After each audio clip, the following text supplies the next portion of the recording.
আশা করছি সমস্ত ভিউয়ার ভালো আছেন। আজকে আমি একটি নাম্বার সিস্টেমের অতি সহজ প্রশ্ন নিয়ে আপনাদের সামনে হাজির হয়েছি। স্ক্রিনের উপরে আপনারা দেখতে পাচ্ছেন প্রশ্নটি দেয়া রয়েছে।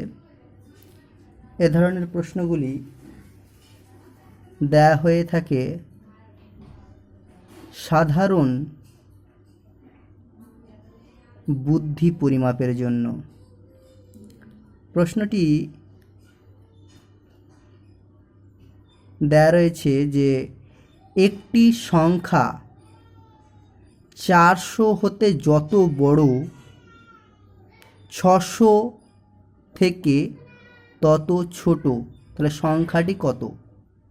এখানে মানে যে সংখ্যাটা মানে 400 থেকে যত বড় হবে 600 থেকে তত ছোট হবে। এখানে বলছে 600 থেকে তত ছোট হবে, তাহলে সংখ্যাটি কত? আসুন আমরা এর সমাধান করি। তাহলে প্রশ্নটি প্রথমত ভালো করে বুঝে নেওয়া দরকার। আবার বলছি যে একটি সংখ্যা 400 হতে যত বড় 600 থেকে তত ছোট, তাহলে সংখ্যাটি কত? তাহলে আসুন আমরা সমাধান করি। প্রথমে যেটা লিখতে হয়, এর একটা সংক্ষিপ্ত ফর্মুলা রয়েছে। কি লিখতে হবে আমাকে? প্রথমত সমানচিহ্ন দেওয়ার পরে একটা সরল রেখা নেব সুন্দর করে, এবং সরল রেখার উপর লিখতে হবে প্রথম সংখ্যা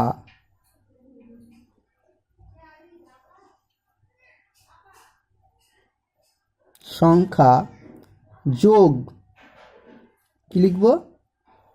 দ্বিতীয় সংখ্যা।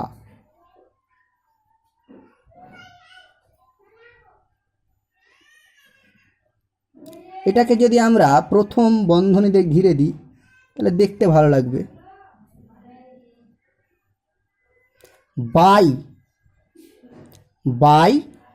2, প্রথম সংখ্যা যোগ দ্বিতীয় সংখ্যা বাই 2, এইটা হচ্ছে তার একটা সংক্ষিপ্ত বলা যায় সূত্র আর কি।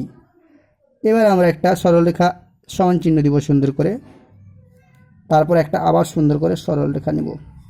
আমরা জানি প্রথম সংখ্যা কি? এখানে এই যে একটি সংখ্যা 400, এটা প্রথম সংখ্যা, তাহলে 400 লিখবো আমরা এখানে। আর দ্বিতীয় সংখ্যা কি? 600, তাহলে এখানে লিখবো আমরা 600।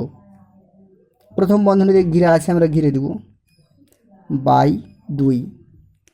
আবার সুন্দর করে একটা সমান চিহ্ন দিব, সুন্দর করে একটা সরল রেখা নিব, সংখ্যা দুটি যোগ করব।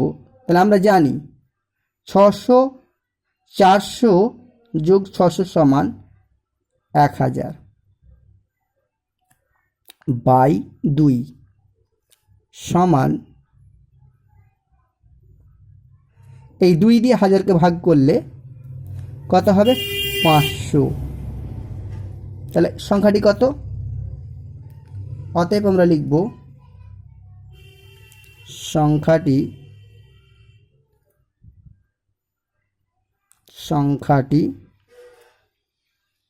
500। আশা করছি